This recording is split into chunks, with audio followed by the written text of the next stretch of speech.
Baik, bismillahirrahmanirrahim. Assalamualaikum warahmatullahi wabarakatuh.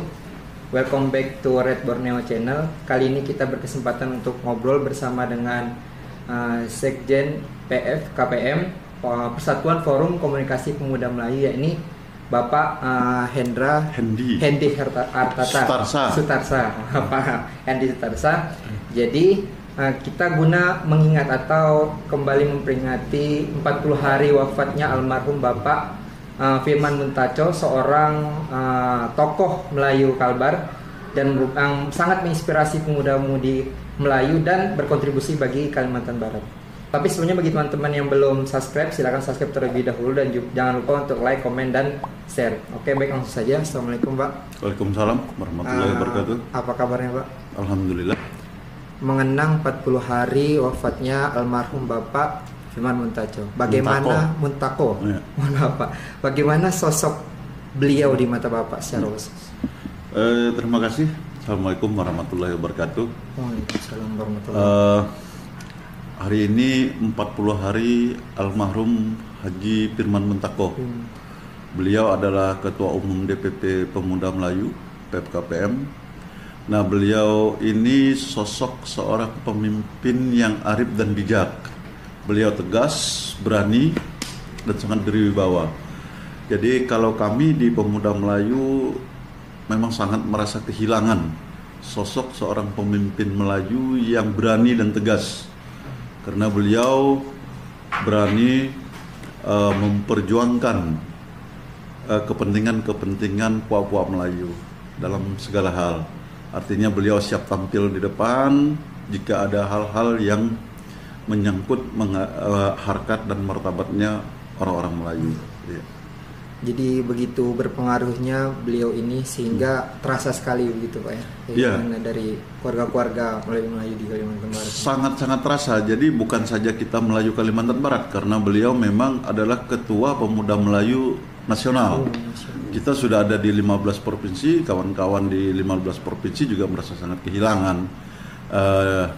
Dengan meninggalnya beliau ini kita semua merasa kehilangan kawan-kawan yang ada di 15 provinsi. Tapi yang lebih khusus ya kawan-kawan Kalimantan Barat, karena kita sudah bersama di Kalimantan Barat dengan beliau selama kurang lebih 8 tahun. Jadi sangat luar biasa jasa beliau sehingga bisa sampai ke 15 provinsi. Otomatis itu merupakan bukan langkah yang mudah dan bukan suatu hal yang mudah dicapai kalau tidak.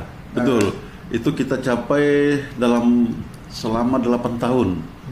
Nah, beliau menginstruksikan kita, memerintahkan kami di jajaran pengurus membuat pola bagaimana kita ini menjadi sebuah organisasi yang bukan lokal gitu kan, menjadi organisasi yang menasional. Nah, alhamdulillah dorongan beliau, motivasi beliau, sehingga beliau mendorong kita para pengurus untuk berbuat. Dan akhirnya kita laksanakan dan alhamdulillah kita direspon oleh 15 provinsi yang sudah bergabung, ya kan?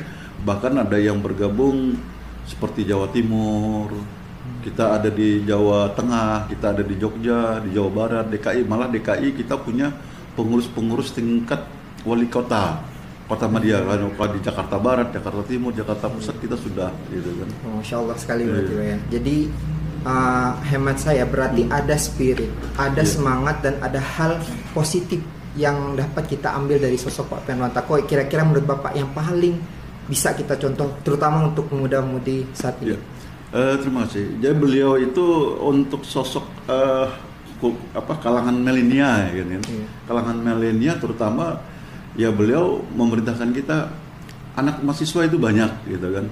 Coba dibuat sebuah badan otonom yang merekrut mahasiswa dan kalangan muda. Alhamdulillah kita sudah bentuk ada sebuah sayap yang namanya Badan Otonom Pelajar dan Mahasiswa. Dan hari ini kita kepengurusan mahasiswa ini di pusat mereka dari berbagai perguruan tinggi. Ada dari UI, ada dari Trisakti, bahkan kepengurusan di pusat itu ketuanya malah dari Trisakti gitu kan. Mereka dari Riau, bahkan dari Provinsi Bali pun ada kepengurusan kita di mahasiswa gitu kan. Kemudian apalagi di Sumatera ya kan. Nah, kemudian demikian juga mahasiswa-mahasiswa yang di Jogja, alhamdulillah kita sudah tergabung, kita sudah punya Badan Otonom Mahasiswa Provinsi Jogja. Nah ini dalam upaya beliau mengembangkan organisasi yang harus disenangi juga oleh pihak mahasiswa gitu kan. Selain perempuan, kita kan punya Badan Otonom Perempuan. Nah kemudian yang beliau selalu memerintahkan kepada saya, mahasiswa harus lebih diutamakan.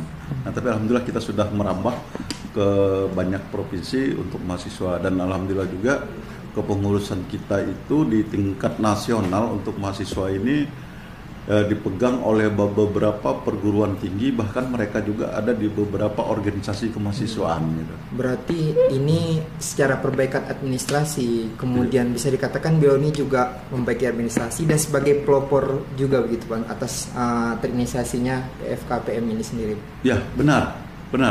Karena di era beliau itu di era periode yang kedua, periode yang ketiga dan keempat.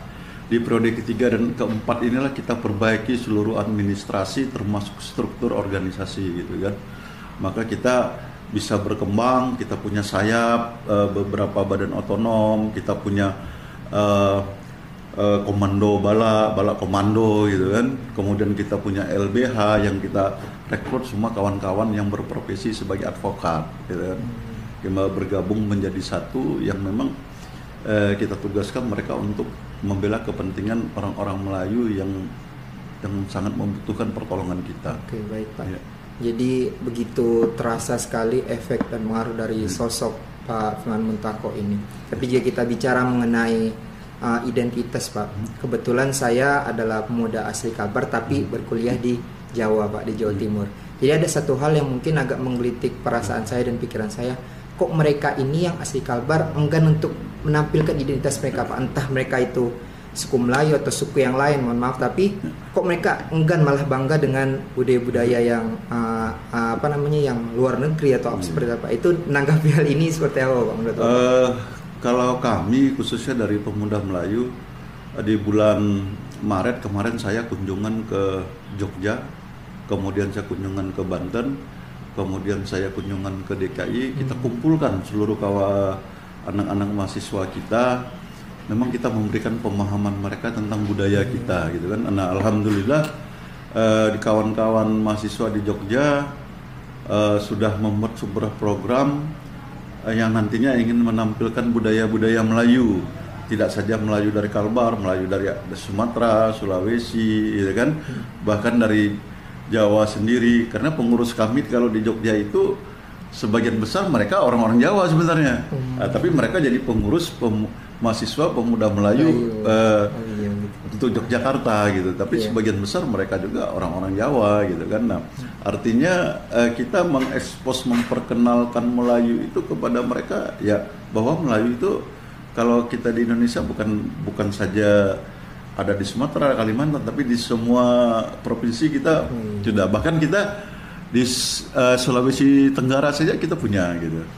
Gitu Pak. Iya. Yang saya tahu Pak, ada namanya itu KPMKB Pak.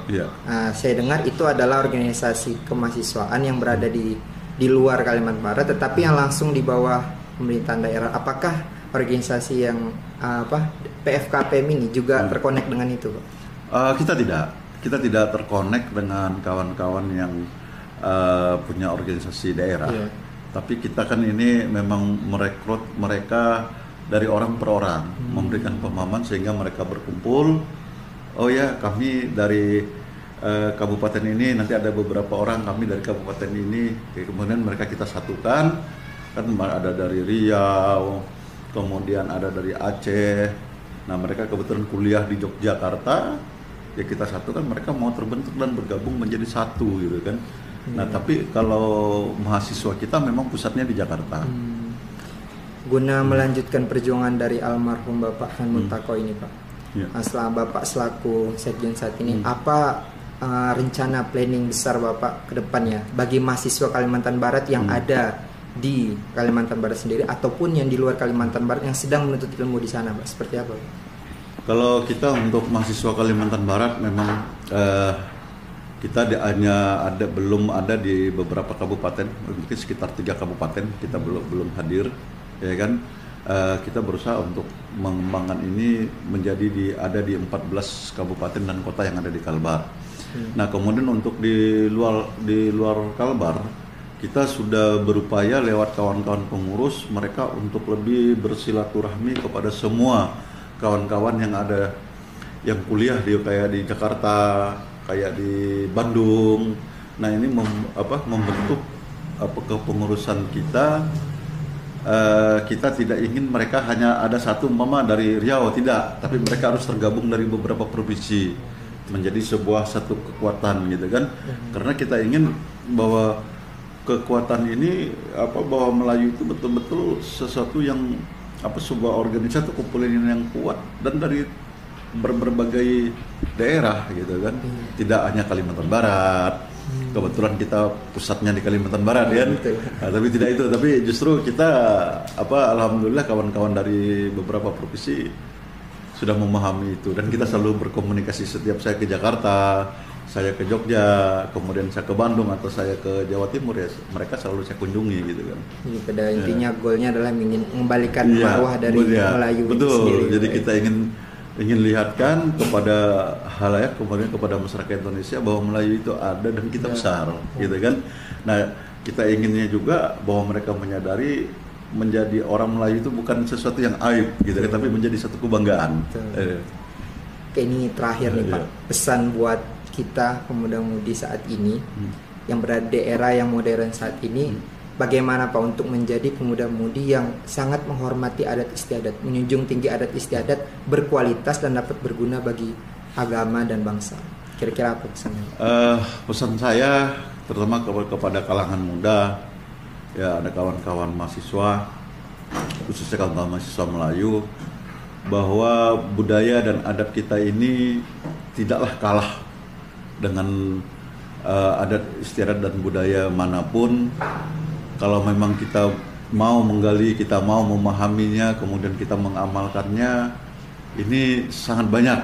Karena kita juga tidak bisa lepas, Melayu ini tidak bisa lepas dari agama, yaitu Islam. Jadi apa yang dikatakan bahwa Melayu itu adalah Islam benar, gitu kan? Karena hampir 100% itu orang Melayu tetap beragama Islam. Nah, jadi kita itu budaya-budaya dan adat-adat kita itu kan selalu berasaskan atau bersendikan Al-Quran dan hadis, ya kan, tidak lepas dari itu. Nah, inilah kita inginnya dari kalangan muda, kalangan mahasiswa juga memahami ini, bisa sama-sama lah. Jadi jangan sampai budaya Melayu ini hanya disenangi oleh yang tua, tapi yang muda atau mahasiswa tidak kok begini seperti ini gitu kan, penuh aturan-aturan sehingga membuat mereka tidak enak. Tapi justru kita bangga gitu kan. Coba hari ini kita berpakaian Melayu, kita lihat kita indah, kita bagus, kan kita harus bangga. Ternyata indahnya lah berpakaian kita gitu kan. Dan kita harapkan kawan-kawan mahasiswa juga masing-masing paling tidak punya minimal satu baju Melayu dan sebagai rasa kebanggaan. Serasa itu. Betul kan. Kalau saya bilang begini Pak, apakah mengenang 40 hari wafatnya tokoh Melayu ini bisa jadikan momentum bagi muda-mudi saat ini untuk kembali muncul menggantikan, setidaknya berusaha menjadi seperti beliau? Kita jadikan sebagai momentum Pak. Keinginan kita seperti itu. Mudah-mudahan nanti kita bisa matching dengan kawan-kawan mahasiswa gitu kan. Coba kita buat sebuah program atau kegiatan apa, karena kebetulan juga kepengurusan di DPP Pemuda Melayu ini kan juga banyak para dosen kan, kemudian mereka yang konsen ke dunia pendidikan, ke dunia budaya. Nah, kita coba khususnya ke kalangan muda, kita coba bekerja sama dengan anak-anak muda, dengan mahasiswa khususnya. Ya cobalah kita kembangkan bahwa beliau Haji Firman Muntaqo ini yang orang tidak pernah memandang rendah terhadap mahasiswa, karena beliau adalah seorang aktivis gitu kan. Nah, sangat, jadi pergerakan mahasiswa itu sangat beliau perhatikan. Jadi kita berharap seperti itu gitu. Oke, jadi mungkin pesan yang dapat kita garis bawahi Pak, sebagai pemuda-pemudi Melayu saat ini, banggalah menjadi suku Melayu. Bahwa kita punya adat, kita punya budaya yang begitu indah, yang punya adat yang begitu sangat menghormati semua kepentingan lah, ya kan. Nah, ini ya barangkali yang perlu kita pertahankan. Kita dapat membaca dari cara kita berpakaian, itu saja. Baik, semoga apa yang kita obrolkan saat ini Pak dapat memberikan inspirasi bagi kita pemuda Kalbar khususnya Papua Melayu agar dapat menjadi lebih baik, berguna bagi agama dan bangsa kita. Terima kasih banyak Pak atas waktunya. Mohon maaf jika ada kesalahan. Akhirul kalam, nanti kita ketemu lagi sahabat di video-video berikutnya. Allahumma tolong komentarik. Assalamualaikum warahmatullahi wabarakatuh. Waalaikumsalam.